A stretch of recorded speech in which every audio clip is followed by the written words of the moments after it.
Bulletin में सबसे पहले बात करेंगे मुंबई के कांदिवली पश्चिम इलाके की, जहां के पोईसर जिमखाना में श्रीमद् भगवत गीता जयंती महोत्सव पर दिव्य कृष्ण लीला नृत्य, प्रवचन और अभिनंदन का एक भव्य उत्सव आयोजित किया गया। पद्मश्री डॉक्टर सितारा देवी की बेटी जयंती माला मिश्रा और उनकी मंडली ने कृष्ण लीला नृत्य प्रस्तुत किया। वहीं समारोह में प्रमुख अतिथि के रूप में महाराष्ट्र के महामहिम राज्यपाल सीपी राधाकृष्णन और इसकी संकल्पना करने वाले पूर्व सांसद गोपाल शेट्टी भी उपस्थित रहे।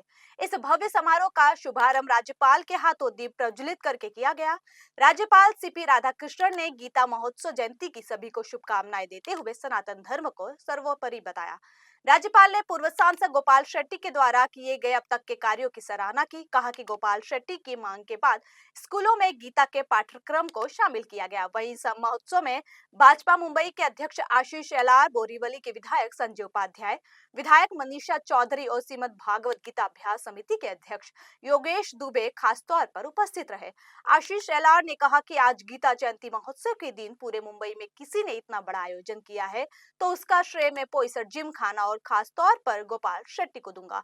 वहीं अभ्यास समिति के अध्यक्ष योगेश दुबे ने बताया कि 21 दिसंबर 2021 में सांसद गोपाल शेट्टी ने सदन में मांग रखी थी कि श्रीमद् भगवत गीता को स्कूली पाठ्यक्रम में शामिल किया जाए। शेट्टी की सदन में मांग रखने के बाद प्रशासन ने स्कूली पाठ्यक्रम में श्रीमद् भागवत गीता को शामिल किया। वहीं इस खास समारोह के दौरान पूर्व सांसद गोपाल शेट्टी ने क्या कुछ कहा, ये सुनते हैं। महाराष्ट्र के महामहिम राधा कृष्णन साहब यहाँ पर आए। हजारों की संख्या में लोगों ने इस कार्यक्रम में भाग लिया। समाज के भिन्न भिन्न क्षेत्र में काम करने वाले गणमान्य लोगों का हमने यहाँ पर सत्कार किया, सम्मान किया।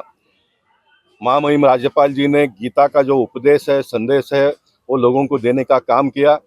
और अमेरिका जैसे देश के अटॉर्नी जनरल भी इस कार्यक्रम में आए थे और बहुत हिम्मत के साथ में उन्होंने अमेरिका और भारत में आने वाले दिनों में काम करते हुए सामान्य लोगों के जीवन में कैसा हम बदलाव ला सकते हैं, उसके लिए काम करने के लिए उन्होंने कहा। और उन्होंने ये भी कहा कि यही सच्चा उपदेश गीता में दिया है, जिसको हम सबको आने वाले दिनों में देश के कोने कोने तक पहुंचाने की आवश्यकता है। एक मुद्दा और आपने उठाया, 21 साल तक लड़कियों की शादी। जी हाँ, इसके लिए पत्र भी लिखने वाले हैं आप? नहीं, मैंने पार्लियामेंट में प्राइवेट बिल मूव किया था। 21 साल बच्चियों का शादी का उम्र का हमने करना चाहिए। देश के प्रधानमंत्री ने उसको बिल के रूप में पार्लियामेंट में प्रस्तुत किया। कमेटी में वो बिल इन दिनों में डिस्कशन में है। अन्य पार्टी के लोग जो है उसको पास होकर पार्लियामेंट में आने देते नहीं है, क्योंकि मेरा जो प्रपोजल था वो अभी वर्तमान में जो कानून है, बच्चियों का शादी का उम्र 18 है। माँ बाप के सम्मति से अगर शादी होती है तो 18 साल में ही करो।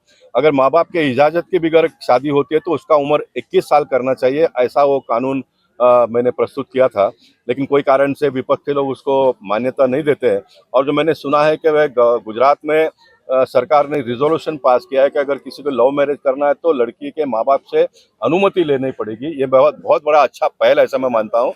जैसे पूरे गीता को हम पूरे देश भर में आने वाले दिनों में सिखाने के लिए जो प्रयास करते हैं, मैं चाहूँगा कि सभी राज्य के लोगों ने इस प्रकार का रिजोल्यूशन पास करना चाहिए, अपने अपने राज्यों में कानून बनाना चाहिए, ताकि बच्चियों की जो शादी है उनके माता पिता के मर्जी से ही हो।